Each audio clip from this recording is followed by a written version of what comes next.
Hello friends, welcome to Nisha cooking channel. ಇವತ್ತಿನ ವಿಡಿಯೋದಲ್ಲಿ ನಾವು ತುಂಬಾ ರುಚಿಯಾಗಿ ಎಲ್ಲರಿಗೂ ಕೂಡ ಇಷ್ಟ ಆಗಿರುವಂತಹ ರಸಭರಿತವಾಗಿ ಇರುವಂತಹ ಒಂದು ರಸಗುಲ್ಲ ರೆಸಿಪಿನ ಯಾವ ರೀತಿಯಾಗಿ ಮಾಡೋದು ಅಂತ ನೋಡೋಣ.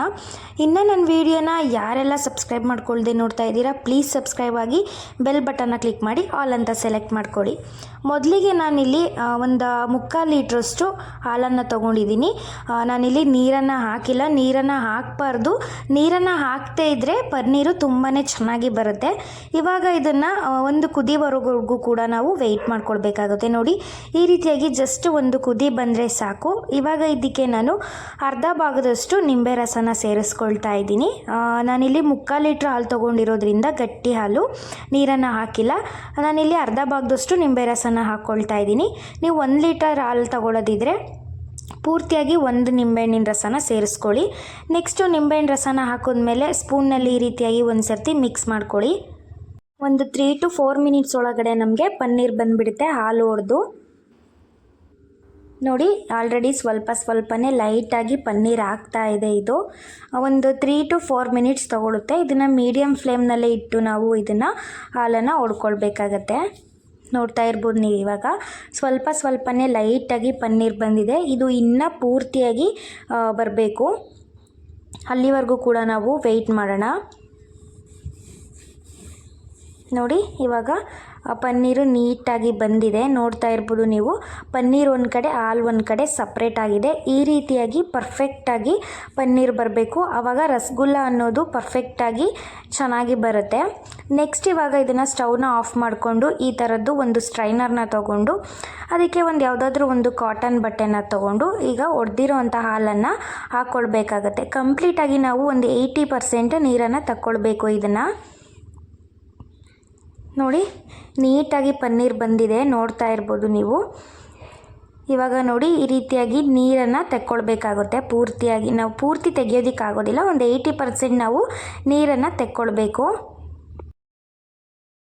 ನೆಕ್ಸ್ಟು ನೋಡಿ, ನೀರೆಲ್ಲ ಸ್ವಲ್ಪ ಇಳಿದ್ಕೊಂಡ್ಮೇಲೆ ಅದಕ್ಕೆ ಇವಾಗ ನೋಡಿ, ಇಲ್ಲಿ ನಾನು ಸ್ವಲ್ಪ ನೀರನ್ನು ಸೇರಿಸಿ ನೀಟಾಗಿ ಸ್ವಲ್ಪ ವಾಶ್ ಮಾಡ್ಕೊಳ್ತಾ ಇದ್ದೀನಿ. ಏಕೆಂದರೆ ನಾವು ನಿಂಬೆ ರಸನ ಹಾಕಿರ್ತೀವಿ ಅಲ್ವಾ, ಹುಳಿ ಅನ್ನಿಸ್ಬಾರ್ದು ರಸಗುಲ್ಲ, ಅದಕ್ಕೋಸ್ಕರ ಇಲ್ಲಿ ಸ್ವಲ್ಪ ನೀರನ್ನು ಸೇರಿಸಿ ಇದನ್ನು ಕೂಡ ನಾವು ಡ್ರೈ ಮಾಡ್ಕೊಳ್ಬೇಕಾಗುತ್ತೆ. ನೋಡಿ, ಇದನ್ನು ನೀಟಾಗಿ ನೀರನ್ನು ತೆಕ್ಕೊಂಡ್ಬಿಟ್ಟು ನಾವು ಇದನ್ನು ನೀಟಾಗಿ ಇಂಟ್ಕೋಬೇಕು ಕೈಯಲ್ಲೇ. ನಾವು ನಾನು ಆಗಲೇ ಹೇಳ್ದಾಗೆ ನಾವೇ ಒಂದು 80% ನೀರನ್ನು ತೆಗಿಬೇಕಾಗುತ್ತೆ. ಇಲ್ಲ ಅಂತಂದರೆ ಅದೇ ಆಗಿ ಪೂರ್ತಿಯಾಗಿ ನೀರು ಇಳ್ಕೋಬೇಕು ಅಂತ ಹೇಳಿದರೆ ತುಂಬ ಲೇಟ್ ಆಗುತ್ತೆ. ಈ ರೀತಿ ನಾವು ಒಂದು 80% ನೀರನ್ನು ತೆಕ್ಕೊಳ್ಳೋದ್ರಿಂದ ಒಂದು ಅರ್ಧ ಗಂಟೆಲೆಲ್ಲ ಪನ್ನೀರಲ್ಲಿ ನೀರಿನ ಅಂಶ ಎಲ್ಲ ಕಂಪ್ಲೀಟಾಗಿ ಇಳ್ಕೊಂಡಿರುತ್ತೆ. ನೋಡಿ, ಈ ರೀತಿಯಾಗಿ ನಾವು ನಿಧಾನವಾಗಿ ಪ್ರೆಸ್ ಮಾಡಿಕೊಂಡು ನೀರನ್ನು ಇಳಿಸ್ಕೊಳ್ಬೇಕು. ತುಂಬಾ ಸಿಂಪಲ್ಲಾಗಿ ಮಾಡುವಂತಹ ರೆಸಿಪಿ ಇದು. ರಸಗುಲ್ಲ ಮಾಡೋದು ತುಂಬ ಕಷ್ಟ ಅಂದ್ಕೊಂಡಿರ್ತಾರೆ.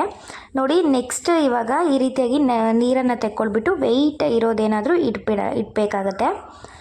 ನೋಡಿ, ನಾನಿವಾಗ ಇಲ್ಲಿ ಒಂದು ಅರ್ಧ ಗಂಟೆ ಬಿಟ್ಟಿದ್ದೆ. ಈಗ ಅರ್ಧ ಗಂಟೆ ಆದಮೇಲೆ ನಾನು ನಿಮಗೆ ತೋರಿಸ್ತಾ ಇದ್ದೀನಿ. ನೋಡಿ, ಕಂಪ್ಲೀಟಾಗಿ ನೀರು ಹೋಗಿದೆ. ಇವಾಗ ನೋಡಿ, ಈ ರೀತಿಯಾಗಿ ಗಟ್ಟಿಯಾಗಿ ಬರಬೇಕು ಪನ್ನೀರು. ನೋಡಿ, ಇವಾಗ ಇದನ್ನು ಒಂದು 2 to 3 ನಿಮಿಷ ಚೆನ್ನಾಗಿ ನಾದ್ಕೊಳ್ಬೇಕಾಗತ್ತೆ. ನಂತರ ಇದಕ್ಕೆ ನಾವು ಕಾರ್ನ್ಫ್ಲೋರ್ನ ಆ್ಯಡ್ ಮಾಡಿಕೊಂಡು ಮತ್ತೆ ನಾದ್ಕೊಳ್ಳೋಣ.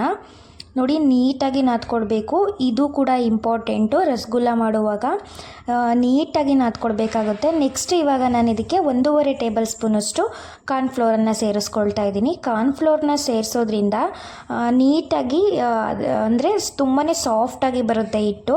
ಆವಾಗ ರಸಗುಲ್ಲ ಕೂಡ ಚೆನ್ನಾಗಿ ಬರುತ್ತೆ. ನೋಡಿ, ನೀಟಾಗಿ ಇದನ್ನು ಕೂಡ ನಾವು 2 to 3 ನಿಮಿಷ ಚೆನ್ನಾಗಿ ನಾದ್ಕೊಳ್ಬೇಕು. ಹಿಟ್ಟು ಸಾಫ್ಟ್ ಆಗೋವರೆಗೂ ಕೂಡ ನಾದ್ಕೊಳ್ಬೇಕು. ಈ ರೀತಿ ಕೈಗೆ ಅಂಟ್ಲೇಬಾರ್ದು. ಆ ರೀತಿಯಾಗಿ ನಾವು ಇದನ್ನು ಸಾಫ್ಟಾಗಿ ನಾದ್ಕೊಳ್ಬೇಕಾಗತ್ತೆ. ನೋಡ್ತಾ ಇರ್ಬೋದು ನೀವು, ಇವಾಗ ಹಿಟ್ಟು ಕೈಗೆ ಎಲ್ಲೂ ಕೂಡ ಅಂಟ್ತಾ ಇಲ್ಲ, ತುಂಬಾ ಸಾಫ್ಟಾಗಿ ಬರ್ತಾ ಇದೆ. ನೋಡಿ, ಈ ರೀತಿಯಾಗಿ ಇರಬೇಕು. ಒಂದು 2 to 3 ನಿಮಿಷ ಚೆನ್ನಾಗಿ ನಾದ್ಕೊಳ್ಳಿ, ಆವಾಗ ನೀಟಾಗಿ ಪರ್ಫೆಕ್ಟಾಗಿ ಬರುತ್ತೆ. ನೋಡಿ, ಇವಾಗ ಇದನ್ನು ನಾದ್ಕೊಂಡಾಗಿದೆ. ನೋಡಿ, ಈ ಥರ ಇರಬೇಕು. ಇಷ್ಟು ಸಾಫ್ಟಾಗಿ ಬರಬೇಕು ನಾವು ನಾದಿದಾಗ. ಇವಾಗ ನಾನು ಇದನ್ನು ಸಣ್ಣದಾಗಿ ಬಾಲ್ಸ್ ರೀತಿಯಲ್ಲಿ ಮಾಡ್ಕೊಳ್ಳೋಣ. ನೋಡಿ ನೀವು ಹಿಟ್ಟನ್ನು ಸ್ವಲ್ಪ ಮೀಡಿಯಮ್ ಆಗೇ ತಗೊಳ್ಳಿ. ಇದು ನಾವು ಪಾಕದಲ್ಲಿ ಹಾಕಿದಾಗ ಇದ್ರ ಸೈಜ್ ಡಬಲ್ ಆಗುತ್ತೆ, ಅದಕ್ಕೋಸ್ಕರ ಮೀಡಿಯಮ್ ಆಗೇ ತಗೊಳ್ಬೇಕು. ಇವಾಗ ಇದನ್ನು ನೀಟಾಗಿ ನಿಧಾನವಾಗಿ ಪ್ರೆಸ್ ಮಾಡ್ತಾ ನಾವು ರೋಲ್ ಮಾಡಬೇಕಾಗತ್ತೆ. ಎಲ್ಲೂ ಕೂಡ ಕ್ರ್ಯಾಕ್ ಬರಬಾರ್ದು, ಅಷ್ಟು ನೀಟಾಗಿ ನಾವು ಇದನ್ನು ಬಾಲ್ಸ್ ಮಾಡಿ ಇಟ್ಕೊಳ್ಬೇಕಾಗತ್ತೆ.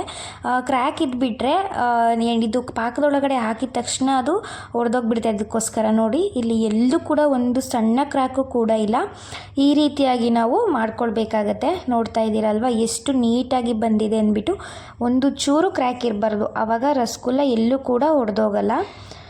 ನೆಕ್ಸ್ಟ್ ಬೇಕಿದ್ರೆ ನಾನು ನಿಮಗೆ ಇನ್ನೊಂದು ಕೂಡ ಮಾಡಿ ತೋರಿಸ್ತೀನಿ. ನಿಧಾನವಾಗಿ ಲೈಟಾಗಿ ಪ್ರೆಸ್ ಮಾಡ್ಕೊಳ್ತಾ ನಾವು ರೋಲ್ ಮಾಡ್ಕೊಳ್ಬೇಕು. ನೋಡಿ ಈ ರೀತಿಯಾಗಿ ಎಲ್ಲೂ ಕೂಡ ಕ್ರ್ಯಾಕ್ ಇಲ್ಲದೇ ನಾವು ಬಾಲ್ಸ್ನ ಮಾಡ್ಕೊಳ್ಬೇಕಾಗತ್ತೆ. ನಾನು ಇದೇ ರೀತಿಯಾಗಿ ಉಳಿದಿರೋ ಎಲ್ಲದನ್ನು ಕೂಡ ನಾನು ಬಾಲ್ಸ್ ಮಾಡಿ ಇಟ್ಕೊಳ್ತೀನಿ. ನೋಡಿ ಎಷ್ಟು ನೀಟಾಗಿ ನಾನಿಲ್ಲಿ ರೋಲ್ ಮಾಡಿ ಇಟ್ಕೊಂಡಿದ್ದೀನಿ. ನೋಡ್ತಾ ಇರ್ಬೋದು ಎಲ್ಲೂ ಕೂಡ ಕ್ರ್ಯಾಕ್ ಇಲ್ಲ. ನೆಕ್ಸ್ಟ್ ಇವಾಗ ಒಂದು ಪಾತ್ರೆಗೆ ನಾನಿಲ್ಲಿ 1 ಕಪ್ನಷ್ಟು ಸಕ್ಕರೆನ ತೊಗೊಂಡಿದ್ದೀನಿ, ಹಾಗೆಯೇ 2 ಏಲಕ್ಕಿನ ತೊಗೊಂಡಿದ್ದೀನಿ.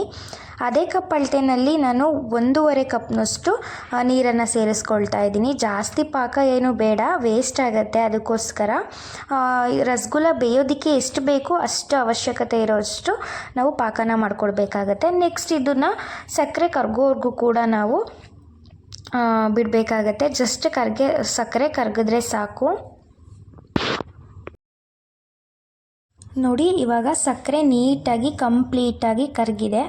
ಇವಾಗ ಇದಕ್ಕೆ ನಾವು ಬಾಲ್ಸ್ ಮಾಡಿ ಇಟ್ಕೊಂಡಿರೋಂತಹ ರಸಗುಲ್ಲನ ಹಾಕ್ಕೊಳ್ಳೋಣ.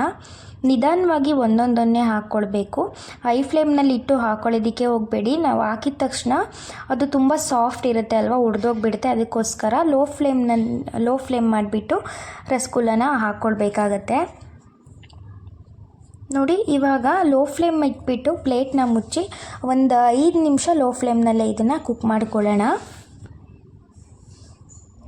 ನೋಡಿ ನಾನಿಲ್ಲಿ ಒಂದು 5 ನಿಮಿಷ ಲೋ ಫ್ಲೇಮ್ನಲ್ಲಿಟ್ಟು ಕುಕ್ ಮಾಡ್ಕೊಂಡಿದ್ದೆ.